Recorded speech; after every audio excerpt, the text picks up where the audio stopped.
میرے شوہر کا کسی دوسری لڑکی کے ساتھ ناجائز تعلق تھا اور اس کو الگ کرائے کے گھر میں رکھا ہوا تھا۔ جب وہ اس کے بچے کی ماں بننے والی ہوئی تو میرے شوہر نے اسے دھکے دے کر گھر سے نکال دیا۔ ایک دن ایک لڑکی ہمارے گھر آئی اور کہنے لگی، میں مجبور ہوں، مجھے اپنے گھر ملازمہ رکھ لو۔ میں نے ترس کھا کر رکھ لیا۔ ایک رات میری اچانک آنکھ کھلی تو یہ دیکھ کر میری روح فنا ہو گئی کہ وہ لڑکی تو قاسم میرا چچا زاد تھا۔ ہماری محبت کی شادی تھی، لیکن یہ محبت کسی سے ڈھکی چھپی نہ تھی۔ ہم بچپن میں ایک گھر میں رہتے تھے جو کہ والد اور چچا جان کو دادا کی جانب سے ورثے میں ملا تھا۔ بچپن ساتھ گزرا، قاسم اور میں اکٹھے کھیل کود کر بڑے ہوئے۔ جب ہوش آیا تو احساس ہوا کہ ہم ایک دوسرے کے بغیر خوش نہیں رہ سکتے۔ والد صاحب نے نیا گھر بنوایا اور ہم وہاں شفٹ ہو گئے، لیکن میں نئے مکان میں خوش نہ رہتی تھی۔ سب بھی جانتے تھے کہ چچا کے بچوں سے جدائی نے مجھے پریشان کر دیا ہے۔ خاص طور پر قاسم بہت یاد آتا تھا۔ قاسم بھی اب بجھا بجھا رہنے لگا تھا۔ اس کا پڑھائی میں دل نہ لگتا اور میرے بھائی سے ملنے کے بہانے وہ روز ہمارے گھر آ جاتا۔ اسے دیکھتے ہی میں کھل اٹھتی، دوڑ کر چائے بنا لاتی، کبھی سموسے کبھی پکوڑے تل لاتی۔ ہماری محبت آیا تھی۔ ابو اور چچا نے اسی باعث شادی کے بندھن میں باندھ دیا۔ شادی کے بعد میں پھر اسی گھر میں آ گئی جہاں بچپن گزرا تھا۔ میں بہت خوش تھی۔ یہ گھر میرے لیے اجنبی نہ تھا۔ سسرال والے وہی اپنے اور پیار کرنے والے لوگ تھے۔ میں اپنی قسمت پر ناز کرتی تھی کہ جو آرزو تھی پوری ہو گئی، اب کسی شے کی آرزو نہ رہی تھی۔ جلد ہی اللہ تعالیٰ نے اولاد بھی دے دی اور میں ماں کے مقدس رتبے پر فائز ہو گئی۔ بچوں کی پرورش میں کھو گئی۔ چچی ہاتھ بٹاتی تھی، وہ ساتھ نہ دیتی تو ننھے منھے بچوں کو پالنا اور سنبھالنا کوئی آسان بات نہ تھی۔ جن دنوں چچی بیمار تھی، ہماری پرانی ملازمہ عابدہ خاتون اپنے گاؤں لوٹ گئی۔ ان دنوں ملازمہ کی اشد ضرورت تھی۔ بچوں کی پرورش، گھر کی ذمہ داری، اوپر سے بیمار چچی کی دیکھ بھال۔ میں تھکن سے نڈھال اور نیم جان رہنے لگی۔ میرے ایک جیٹھ تھے جو اپنی فیملی کے ساتھ علیحدہ گھر میں قیام پذیر تھے۔ نند کوئی نہیں تھی، البتہ 2 دیور غیر شادی شدہ ہمارے ساتھ ہی رہا کرتے تھے۔ چچا جان کا انتقال 2 سال قبل ہو چکا تھا اور اب ساس کو بھی مرض الموت لاحق تھا۔ انہیں جگر کا کینسر بتایا گیا تھا۔ ان دنوں جو بھی ہماری ساس کی تیمارداری کو آتے، ان سے ملازمہ نہ ملنے کا دکھ بتاتی اور التجا کرتی، اگر کوئی عورت ضرورت مند ہو تو میرے پاس بھجوا دیں، میں اچھی تنخواہ دوں گی۔ کافی بار پڑوسن سے بھی ذکر کیا تھا۔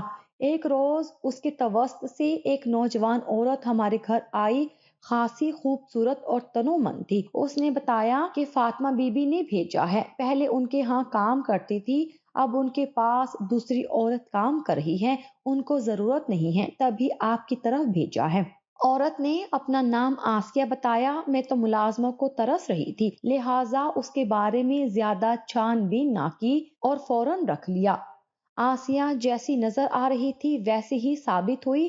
ہر کام سلیقے اور سگڑاپے سے کرتی تھی۔ صبح آتی اور رات کو 8 بجے چلی جاتی۔ وہ ایک صاف ستھری اور تمیزدار عورت تھی، زیادہ باتیں نہیں کرتی تھی، بس اپنے کام سے کام رکھتی۔ عمر یہی کوئی 24 سال تھی۔ کہتی تھی بھائی اور بھابھی کے ساتھ رہتی ہوں۔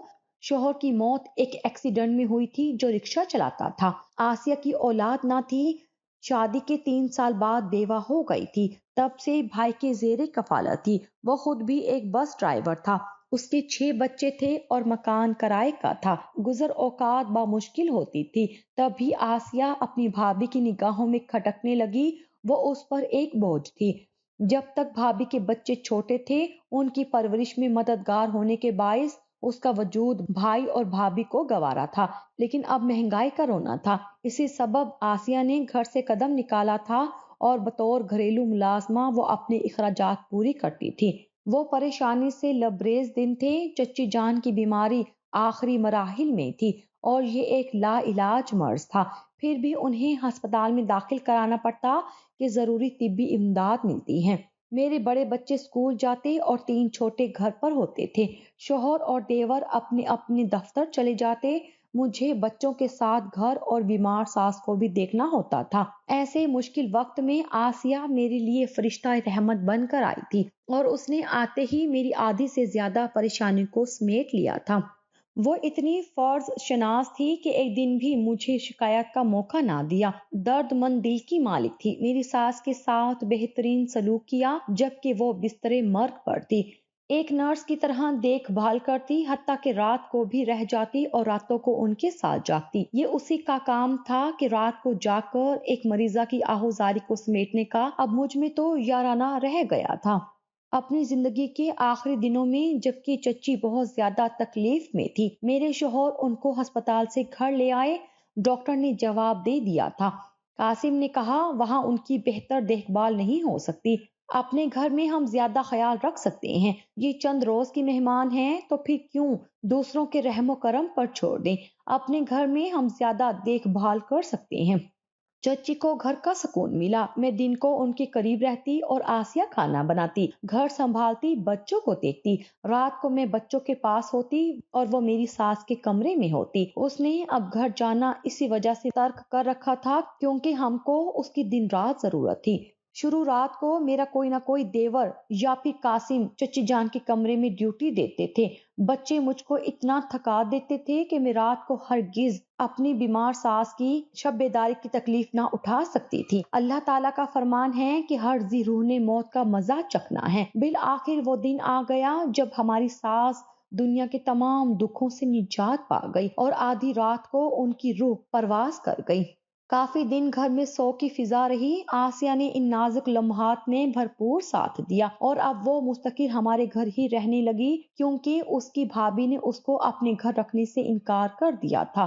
میں تو رات کو بے ہوش ہو کر سوتی تھی۔ مجھے نہیں معلوم کب ہمارے گھر میں کیا ہوا۔ ایک روز آسیہ نے کہا کہ ہمارے گھر کی ملازمت وہ اب مزید جاری نہیں رکھ سکتی کیونکہ اس کے بھائی نے اس کی دوسری شادی کی ٹھان لی ہے۔ مجھے کافی صدمہ ہوا۔ اس کے جانے سے جو پریشانیاں لاحق ہونے والی تھی، ان کا خوف میرے لیے ایک بڑی الجھن تھی، لیکن آسیہ کا جانا لازمی امر تھا۔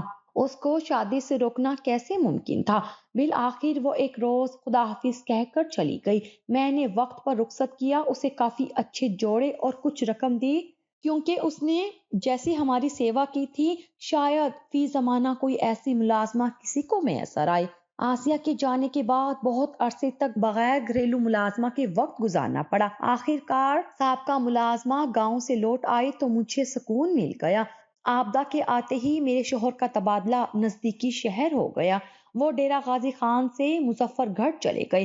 ان دنوں دونوں شہروں کا رستہ 2 گھنٹے سے کم نہ تھا۔ روڈ خراب تھا جبکہ اب یہ رستہ صرف 1 گھنٹہ میں طے ہو جاتا تھا۔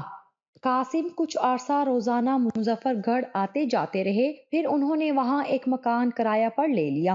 روز کا سفر ان کو تھکا دیا کرتا تھا۔ وہ پیر کو جاتے، جمعہ کی شام کو گھر آتے۔ 2 دن ہمارے پاس گزار کر دوبارہ پیر کے روز صبح سویرے مظفر گڑھ چلے جاتے تھے۔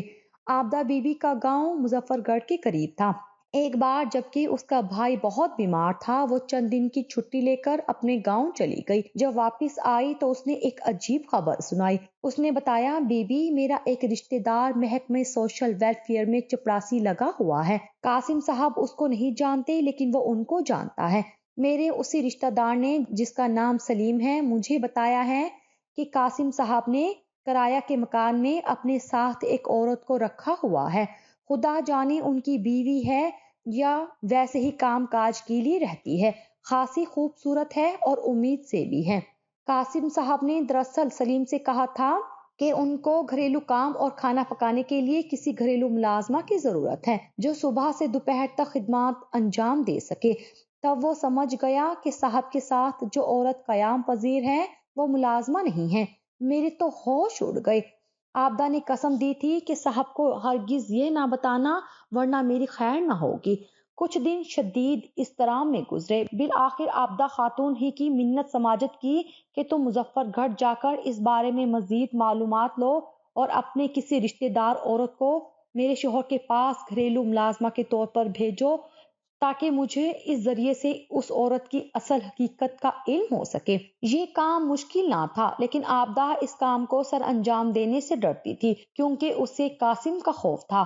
بہرحال اس نے کسی طرح سلیم کے ذریعے اپنی ایک رشتہ دار عورت کا بطور ملازمہ انتظام کر دیا۔ تب مجھے معلوم ہو گیا کہ چچی جان کی راتوں کو تیمارداری کرنے کے دوران جبکہ میں تھکن سے چور گہری نیند سو جاتی تھی، آسیہ اور میرے شوہر میں قربت ہو گئی۔ معلوم نہیں کیوں کر انہوں نے آپس میں رسم و راہ پیدا کر لی اور پھر آسیہ اسی باعث امید سے ہو گئی۔ 3 ماہ اس نے یہ راز چھپائے رکھا، بالآخر اسے قاسم پر بات ظاہر کرنی پڑی۔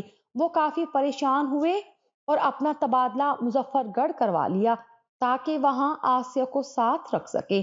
اب اس مسئلے کا حل سوائے شادی کے اور کوئی نہ رہا کیونکہ دیر ہو چکی تھی اور کسی لیڈی ڈاکٹر نے اس سلسلے میں ان کی مدد کی حامی نہ بھری۔ قاسم بہت پریشان تھے، ہر صورت اس مسئلے سے چھٹکارا چاہتے تھے، لیکن یہ عورت ان کے گلے پڑ گئی کہ مجھ سے نکاح کرنا ہوگا ورنہ اس بات کو منظر عام پر لے آؤں گی اور آپ کے بچے کو جنم دوں گی۔ بدنامی سے کوئی ذریعہ فرار نہ پا کر انہوں نے آسیہ کی خاطر تبادلہ کرایا اور اسے وہاں اپنے ساتھ رکھ لیا۔ میں حقیقت جان کر تڑپنے لگی، زبان بھی نہ کھول سکتی تھی کہ آبدہ نے قسم دی تھی صاحب کو میرا نہ بتانا۔ بالآخر اس وقت میرے صبر کا پیمانہ لبریز ہو گیا جب قاسم 2 ہفتے تک گھر نہ لوٹے۔ میں نے اپنے جیٹھ اور دیوروں کو حالات معلوم کرنے کا کہا۔ ایک دیور نے حامی بھر لی اور وہ مظفر گڑھ چلا گیا۔ گھر میں عورت موجود تھی جس نے میرے دیور کی آواز سن کر پردہ کر لیا۔ تب آسم نے قاسم سے کہا، بھائی جان یہ کیا آپ نے ڈرامہ کر رکھا ہے؟ آپ کی اچھی بھلی بیوی ہیں، 6 بچوں کے باپ ہیں، نکالیں اس عورت کو ورنہ ہم آپ سے کوئی واسطہ نہ رکھیں گے اور بھابھی کو پتہ چل جائے گا تو وہ میکے چلی جائے گی، تب آپ 6 بچوں کا کیا کریں گے؟ قاسم خوف زدہ ہو گئے، اپنے بھائی سے منت کی کہ کسی کو کچھ نہ بتانا، اب میں چند دنوں میں اس عورت کو نکال دوں گا۔ دیور نے آ کر باقی بھائیوں کو بتایا لیکن مجھے نہیں بتایا، بلکہ تسلی دی کہ خاطر جمع رکھو، وہاں کوئی عورت نہیں رہتی، ایک ملازمہ آتی تھی، وہ کام کر کے چلی جاتی تھی، اب اس کی جگہ ایک اور ملازمہ آتی ہے، لیکن یہ دوسری ملازمہ کافی بوڑھی عورت ہے، لہٰذا وہم کو دل سے نکال دو۔ ایک روز کوئی مہمان ان سے ملنے آیا، یہ باہر گئے اور بیٹھک میں مہمان کو بٹھا کر اندر سے کنڈی لگا لی اور کچھ دیر باتیں کرتے رہے۔ میری چھٹی حس نے اشارہ کیا کہ یہ کوئی خاص مہمان تھے، تبھی میں نے بیٹے کو بھیجا کہ جا کر بیٹھک میں دیکھو کون آیا ہے۔ شہزیب کی عمر ان دنوں 6-7 برس تھی۔ وہ دوڑا گیا اور بیرونی دروازے سے باہر نکل کر بیٹھک میں جھانکا، وہاں ایک چھوٹی سی بچی اور ایک عورت جو برقع میں تھی بیٹھی قاسم سے کچھ کہہ رہی تھی۔ جلد ہی مہمان چلے گئے۔ اب میرے دل میں شکوک جاگے کہ یہ کون عورت ہوگی۔ قاسم سے استفسار کیا تو کہنے لگے، خام خواہ شک کرتی ہو، کوئی بیوہ تھی، کسی واقف کار کے حوالے سے آ گئی۔ شادی کے موقع پر غریب لوگ ویسے ہی امداد مانگنے آ جاتے ہیں، میں نے تھوڑی سی رقم دے کر چلتا کر دیا، ضرورت مند عورت تھی تو گھر کے اندر لے آتے، باہر بیٹھک میں بٹھانے کی کیا تک تھی۔ میں نے کافی تکرار کی تو دیور جو مظفر گڑھ جا کر معلوم کر چکا تھا اپنے کمرے سے باہر آ گیا اور کہنے لگا، بس کریں یہ ڈرامہ، بھائی آپ نے وعدہ کیا تھا کہ کوئی عورت نہ رہے گی، تو اب وہ کیسے آ گئی؟ وہاں کے سب لوگ کہہ رہے ہیں آپ نے خفیہ شادی کی ہے اور بچی بھی ہے۔ بھائی جان اگر واقعی خفیہ شادی کر لی ہے اور بچی بھی ہے تو اب شادی کو چھپانے کی ضرورت نہیں ہے۔ قاسم کو اقرار کرنا پڑا۔ یہ سن کر میں حیران رہ گئی کہ یہ عورت جو ان کی بچی کی ماں بن چکی تھی آسیہ تھی۔ نہ جانے کس کمزور لمحے مجھ سے یہ خطا ہو گئی اور اپنے گناہ کو نبھانے کی خاطر آسیہ کو پناہ دینی پڑی۔ پھر بچی کی وجہ سے چھوڑ نہ سکا لیکن اب چھوڑ رہا ہوں۔ میں نے کہا کہ اسے چھوڑنا ہی ہوگا، بچی بھی چھوٹی ہے، اسے ماں سے چھین کر ایک اور ظلم نہ کرو، لیکن آسیہ نہیں رہے گی ورنہ میں نہ رہوں گا۔ ظاہر ہے وہ 6 بچوں کی ماں کو نہ چھوڑ سکتے تھے۔ انہوں نے آسیہ کو اس کے میکے بھجوا دیا اور خود مظفر گڑھ سے اپنے شہر تبادلہ کرا لیا۔ مجھے دکھ تو بہت پہنچا لیکن پھر شکر کیا کہ صبح کا بھولا شام کو گھر آ گیا تھا، ورنہ میرا اور میرے بچوں کا تو خدا ہی حافظ تھا۔